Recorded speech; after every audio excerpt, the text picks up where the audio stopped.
Hello, billionaires. How are you today?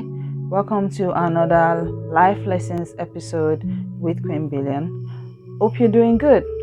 So today I'm going to be talking about Saro versus Kola from the two lovely, interesting movies Anikulapo and Blood Sisters. What's not to love about these movies? There are so many life lessons to take from them. And Blood Sisters was released earlier this year in May 2022, and Anikulapo recently, two Netflix Nigerian classics. Big ups to the directors and the cast and the crew. Well told stories. So just before I proceed, welcome if this is your first time on my channel, and thank you for returning to watch my content again. If you're a returning subscriber, please don't forget to like and smash that subscribe button, because I've got loads of lovely content for you, loads of review, loads of life lessons to share.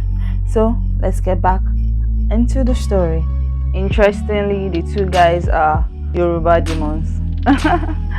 Yes, the two of them showed women pepe in the two movies, and I just thought, it would be interesting to actually talk about these two different characters in two different eras, because to be truthful, men have been scum since time immemorial. I mean, look at Saro, how he dealt with Rolake. And so for those of you that have not watched the movie, Anikulapo is currently, everybody's talking about it. He is scum.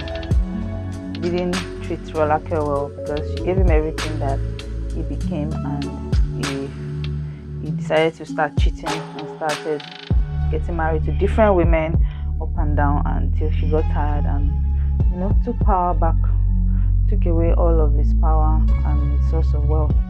And Kola was just a madman whose mother had indulged him in being a very vile human being. He was violent towards all of his partners. And Sarah that he was going to marry, our family was sort of indebted to his family, and so that was how somehow they were supposed to get married. But it seemed like he actually really did like her, but he's twisted in his mind and he's violent, and he always got physical and he always beat her up. So on their engagement day, he still chose to beat her up, and he was even almost going to kill her if Sarah's friend did not intervene. So that's the long and short about the two stories. So why are we talking about Kola and Saro today? Kola needed help. He should have gotten medical help, medical attention. His mother should have made him see a psychologist or therapist or something. But every woman in his life was at his mercy except his mother. He was very violent.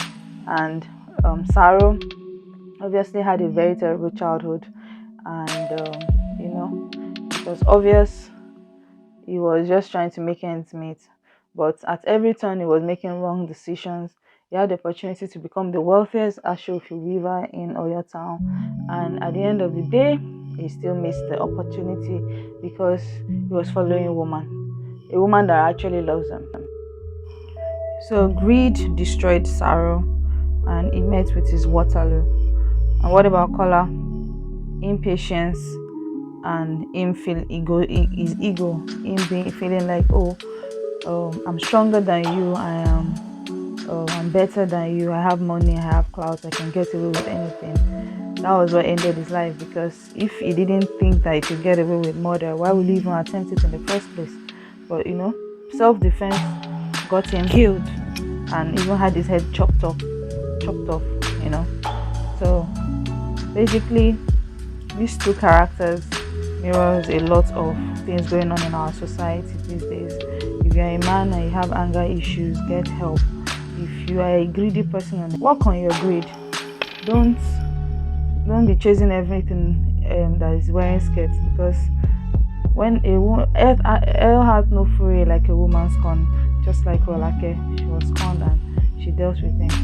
And Sarah is one of the few lucky ones that was able to even defend herself, and it was because her friend was there to even help her. if her friend wasn't there, she would be long dead. So in summary, I've spoken about what anger can destroy in relationships and what good can cause.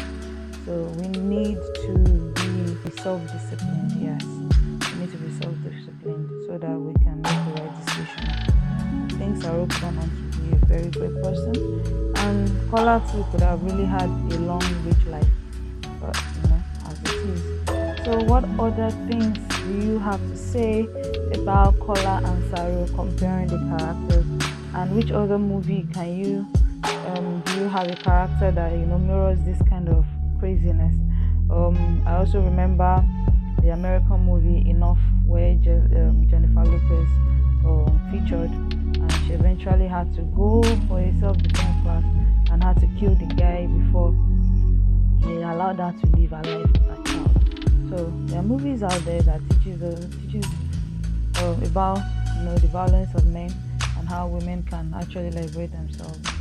So basically, let me know in the comment section your take and if you have experienced a Kola or a Saro before. Please note that although Saro may not have been beating Rolake physically, he was beating her emotionally, and she was aging faster than she should. So it's not always about the physical beating. Sometimes it's financial abuse, emotional abuse, all sorts of abuse categories. So let us know if you have encountered a Saro or a Kola before and how you escaped them. And if you know anyone that is currently living with a Kola or a Saro, or in a relationship with one, they need to see these movies and be able to know that okay, this man is greedy and you should not cast your pearls before swines.